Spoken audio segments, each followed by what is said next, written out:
Waalaikumsalam. Ya, Boleh saya masuk, Pak? Silakan, silakan. Duduk, Pak. Silakan duduk, Bu Nena. Gimana, Bu Nena, sehat? Sehat, alhamdulillah, Pak. Alhamdulillah. Begini, Pak, saya ingin kita berbincang-bincang ya, Pak ya, mengenai tentang observasi yang akan Bapak lakukan di kelas saya. Bagaimana nih, Pak? Oke, Bu Nena, ya, sebelumnya terima kasih sudah diobservasi oleh saya. Sebelum kita mulai nanti observasi, ada beberapa hal yang harus saya konfirmasi ke Bu Nena terkait persiapan dan catatan untuk kegiatan observasi nanti. Untuk kegiatan observasi nanti, Bu Nena itu mata pelajarannya tentang apa, Bu Nena? IPAS, Pak. IPAS. Tujuan pembelajaran apa yang Bu Nena yang mencapai? Saya ingin peserta didik dapat mengidentifikasi jenis kebutuhan berdasarkan kepentingannya. Terus kemudian saya ingin peserta didik dapat mengevaluasi perbedaan antara kebutuhan berdasarkan keinginan dengan tepat. Kemudian saya ingin peserta didik dapat mengkategorikan kebutuhan hidupnya dengan membuat tabel skala prioritas. Oke, biasa ya. Jadi ini untuk mata pelajaran di kelas 4 ya? Iya, betul. Jadi kira-kira area yang pengembangannya hendak dicapai utamanya apa, Bu? Ada 3 area yang saya tekankan di sini ya, Pak ya. Yang pertama area kognitif, yaitu saya ingin mengarahkan kepada peserta didik untuk dapat memahami kebutuhan manusia, yang mana termasuk kebutuhan manusia itu ada 3 ya, Pak ya. Jadi saya ingin menekankan kepada anak untuk membedakan yang mana kebutuhan primer, yang mana kebutuhan sekunder, yang mana kebutuhan tersier. Kemudian saya dari area psikomotornya, saya ingin mengaktifkan siswa dalam proses pembelajaran dengan bermain game, Pak. Jadi anak tuh bisa aktif ya, Pak ya, dalam proses pembelajarannya itu dengan cara mereka memilih yang mana nih gambar-gambar yang termasuk kebutuhan primer, kebutuhan sekunder, dan kebutuhan tersier. Kemudian yang terakhir apa ya, areanya yaitu tentang sikap. Saya ingin memunculkan anak untuk bersikap benar kritis, kemudian mandiri, kreatif, dan gotong royong. Dari situ, dari gotong royong itu mungkin nanti anak itu bisa menunjukkan rasa kesatuan dalam kekeluargaan di kelas. Oke, intinya untuk kebutuhan primer, sekunder, tersier tadi ya.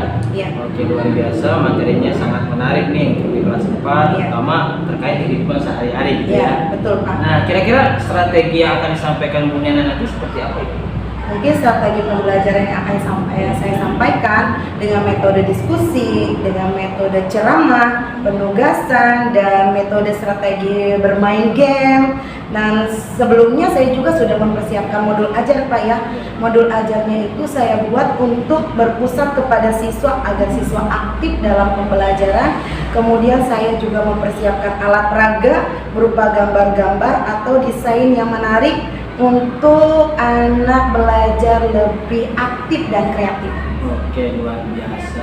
Saya sangat senang mendengarnya nih. Ternyata benar luar biasa semangat ya untuk melakukan observasi dan pembelajaran.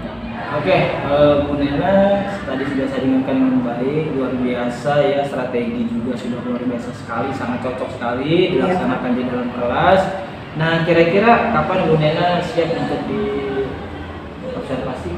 Insya Allah saya mau hari Rabu ya, Pak ya, tanggal 6 bulan Maret 2024. Jam berapa? Jam pertama sampai jam 4. Oke, siap, terima kasih. Oke, Bu Nena, sampai ketemu nanti kita di observasi. Dan ini bukan ajang saya untuk menilai, bukan, tapi kita sama-sama belajar, kita evaluasi dan menilai pembelajaran bagaimana sih melakukan pembelajaran yang baik. Oke, terima kasih Bu Nena. Sama-sama, Pak.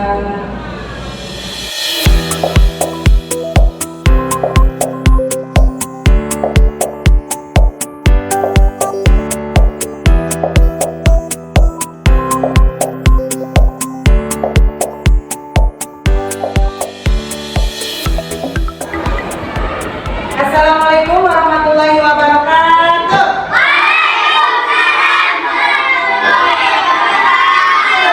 Gimana kabarnya hari ini?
sedih.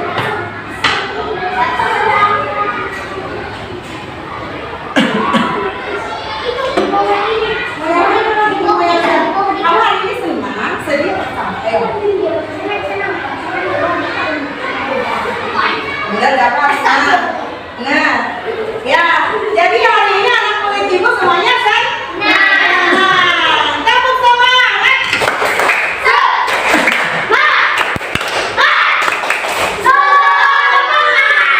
Tapi belajarnya harus semangat, ya.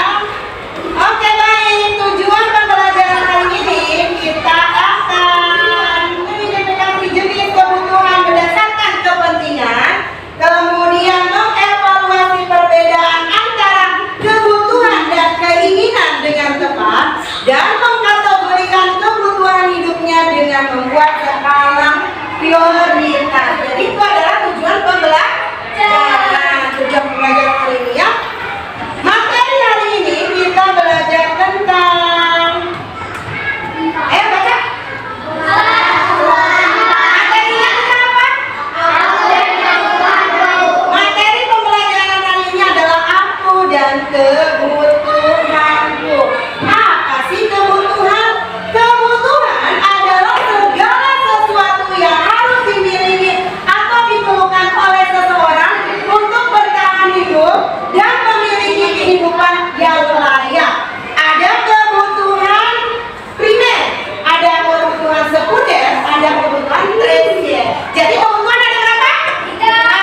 Assalamualaikum Pak Emil. Waalaikumsalam.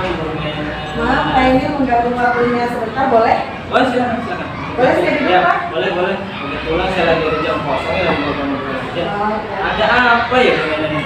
Gini Pak, kemarin itu saya itu di kelas dan observasi, Bapak sudah melakukan observasi dengan saya terkait proses pembelajaran yang saya lakukan. Bagaimana sih Pak? Saya ini mau mengetahui. Ini tujuan dengan model ini pengen kepala saya tensi begitu. Iya, benar Pak. Oke, sebelum ini, saya tanya nih, gimana kabar bulan hari ini? Alhamdulillah baik Pak. Tetap semangat ya. Semangat Bapak, siang hari semangat. Nah, kira-kira perasaan Bumiana kemarin pas observasi itu gimana? Perasaan saya senang juga iya, deg-degan iya, harap-harap cemas juga iya. Jadi campur aduk Pak perasaan saya. Iya. Kalau deg-degannya kayak deg-degan gimana? Deg-degannya itu gini karena mungkin karena dibuat seperti video ya Pak ya, karena mau divideoin sama Bapak, kemudian karena apa ya, karena saya takut proses pembelajaran yang saya lakukan itu tidak terencana dengan terarah gitu. Saya juga sama dulu pernah begitu. Ya. Kira-kira kemarin observasi itu setelah kita jalani selama kurang 1 jam itu ya, kelebihan dari Bumiana melakukan model ini seperti apa? Kelebihan yang saya lakukan dalam proses pembelajaran yang pertama saya memancing anak untuk berpendapat kritis ketika saya menanyakan kepada anak apa sih judul lagu yang saya nyanyi. Saya pakai nyanyian gitu. Jadi memancing anak tentang materi kebutuhan itu dengan menggunakan lagu, kemudian anak menebak lagu yang saya nyanyikan, kemudian saya menarik siswa untuk mengambil beberapa alat yang ada di depan mereka agar mereka berpikir alat yang mereka ambil itu kebutuhan untuk mereka gunakan pada saat belajar. Artinya Bumiana sudah mencoba mencari minat ya, Iya. dari kegiatan foto dari anak, Iya. gitu kan, yang menggunakan tadi lagu. Iya. Itu saya juga akhirnya tertarik tuh setelah melihat Bumiana kemarin mengajar, saya jadi terobsesi malah Bumiana kok. Kayaknya bagus nih saya aplikasikan di kelas saya nih, salah satunya juga seperti itu karena menarik gitu kan, anak-anak bertanya ini kemudian kita coba apa jadi lagunya. Betul. Itu udah sangat bagus sekali misalnya. Cuma dari kelebihan-kelebihan yang Bumiana sampaikan, tentunya manusia tidak ada yang sempurna. Betul Pak, saya banyak sekali Coba kekurangannya. kira-kira apa tuh, ada kekurangan tidak selama Oh. Bumiana mengajar ini? Banyak kalau menurut saya kekurangan proses pembelajaran yang saya lakukan kali ini ya. Yang pertama dalam kegiatan apresepsi, saya menggunakan waktu kegiatan apresepsi itu lebih dari 15 menit Pak. Karena kemarin itu ketika apresepsi saya menanyakan kabar perasaan anak kemudian satu persatu suruh menuliskan namanya ke depan, yang mana perasaan mereka ditunjukkan apakah senang, sedih, kesal, mereka satu-satu ke depan. Itu menghabiskan waktu menurut saya Pak ya. Terus kemudian setelah itu ada beberapa siswa yang belum aktif dalam diskusi kelompok, dalam kerja kelompok, yang mungkin hanya memperhatikan temannya saja, tidak ikut aktif ketika melakukan kerja kelompok. Oke, berarti kendalanya dari persepsi, kemudian di metode pembelajaran dan media. Coba saya pengen tahu yang pertama itu sebenarnya kan masalah persepsi ya. Iya. Itu kendalanya apa sih Bumiana? Mungkin kendalanya dari apresepsi itu harusnya ketika saya melakukan asesmen kognitif perasaan mereka, harusnya saya pakai media ya Pak ya, media podcast itu Pak. Nah, harusnya anak-anak menuliskan namanya satu persatu, kemudian ditempelkan dengan selopak anak-anak ke depan kan ke depan tulis. Nah, terus kemudian dalam kegiatan intinya itu dalam proses diskusi anak ya, pembelajaran diskusi anak, harusnya saya menyemangati anak yang diam saja tidak aktif melakukan kerja kelompok. Harusnya saya semangati mereka, ayo dong bantu temannya, jangan diam saja, kamu bisa seperti itu. Dan mungkin dalam refleksi pembelajaran itu saya harusnya lebih menguatkan lagi ketika memberikan refleksi materi kepada anak, agar anak itu memahami dan agar anak itu bisa menerapkan ya dalam kehidupan sehari-hari. Proses pembelajaran itu bisa diterapkan dalam kehidupan. Oke, tadi persepsi berarti ini ya proses penyampaian ya. Bagaimana caranya kenalan itu ya. Jadi momennya bilang masalah diskusi ini. Ya, nah, kalau diskusi itu menurut Bunena bagaimana sih biar bisa kondusif gitu? Mungkin kalau diskusi biar kondusif, menurut saya Pak ya, saya juga masih meraba-raba ya Pak ya perkiraan saya. Mungkin perkiraan saya ketika diskusi harusnya saya membuat kelompok belajar lebih kecil. Kemarin kelompok belajarnya banyak ya Pak ya muridnya. Jadi satu kelompok itu ada yang 10, ada yang 9, ada yang 10 juga. Jadi 3 kelompok itu ada banyak jumlah personilnya. Harusnya saya memperkecil kelompok diskusinya, satu kelompok harusnya saya bikin 5 orang, jadi semua bekerja gitu ya. Ini malah saya membuatnya kelompok besar gitu. Iya, jadi berarti kadang anak itu jumlah kelompok.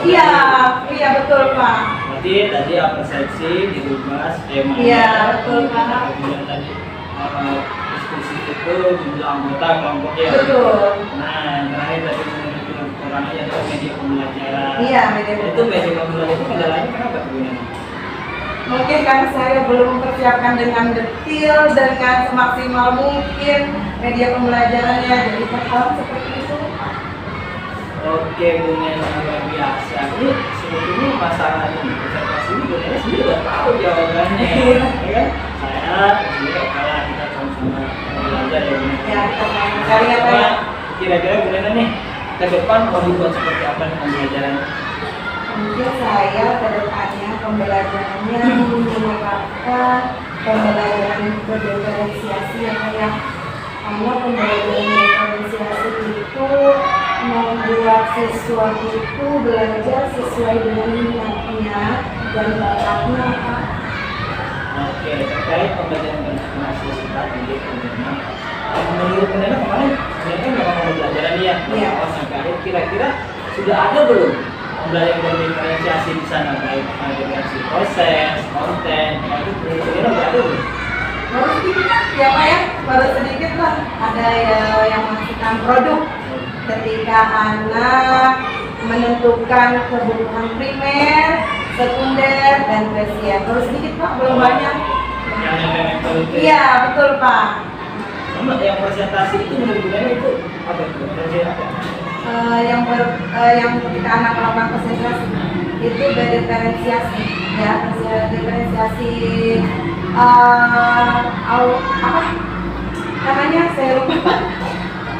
Berdiferensiasi audio ya, visual, audio visual ya, iya Pak, seperti itu bukan? Ya oke, baik. Nanti gimana nih penerapan selanjutnya nanti ke depan kira-kira upaya apa yang mungkin selain membuat pembelajaran diferensiasi tadi gitu kan, dan melakukan presentasi itu adalah salah satu anak gitu kan, lebih awal itu bicara. Iya. Nah nanti selanjutnya seperti apa dengan menerapkannya? Iya, saya akan menerapkan pertama, saya melakukan perencanaan dan membuat modul ajar. Kemudian modul ajarnya saya buat dengan pembelajaran diferensiasi. Yang kemudian saya ingin melakukan siswa dalam diskusi pembelajaran itu dengan jumlah siswa yang sedikit, tidak banyak. Yang kemudian saya juga ingin mempersiapkan media pembelajaran yang benar-benar harus dipersiapkan harus sesuai dengan modul ajar, dengan pembelajaran diferensiasi, dan kemudian saya ingin sharing juga dengan teman sejawat saya yang fasenya sama, bagaimana menerapkan pembelajaran diferensiasi agar pembelajaran itu sesuai dengan minat dan bakat siswa. Oke, luar biasa tentunya. Saya rasa semuanya sudah menarik bagaimana ini terkait pembelajaran kedepannya gitu ya. Kira-kira kemarin penerimaan itu tujuan belajar siswa masih apa gitu? Ada sedikit Pak, ya menurut saya tujuan pembelajaran yang disampaikan kepada anak ya, karena tujuan pembelajaran itu kan harusnya saya lebih berfokus kepada anak ya agar anak bisa memahami materi, tapi saya tujuan pembelajarannya ada sedikit yang belum tercapai menurut saya. Luar biasa sebenarnya. Saya setelah bicara ini sebenarnya saya malah tertarik gitu dari segi penyampaian kemudian media pembelajaran yang mungkin lakukan, walaupun mungkin ada beberapa yang harus diingat, tapi sangat luar biasa dan baik sekali. Terima kasih Bu Nana, sudah presentasi kemarin dari tantangan tersendiri. Tantangan bagi saya, jadi saya mengetahui kelebihan saya dalam proses pembelajaran, kekurangan saya dalam proses pembelajaran. Dengan saya ini kan saya bisa tahu ya Pak ya, gitu loh. Baik, Bu Nana, terima kasih. Sama-sama Bang. Gimana? Udah lega nih? Udah lega. Setelah proses observasi kemarin yang Bapak lakukan di kelas, kemudian saya sharingnya kepada Bapak. Jadi saya sudah plong nih ya Pak ya. Kalau sudah merasa plong, berarti sudah ada tidak gimana lagi. Iya, betul, Pak. Terima kasih. Mungkin cukup dan kuasa perkenalan semua Bu Nana. Ya. Saya juga terima kasih Pak. Ya, sama-sama Bu Nana, terus semangat. Semangat ya. Sama-sama.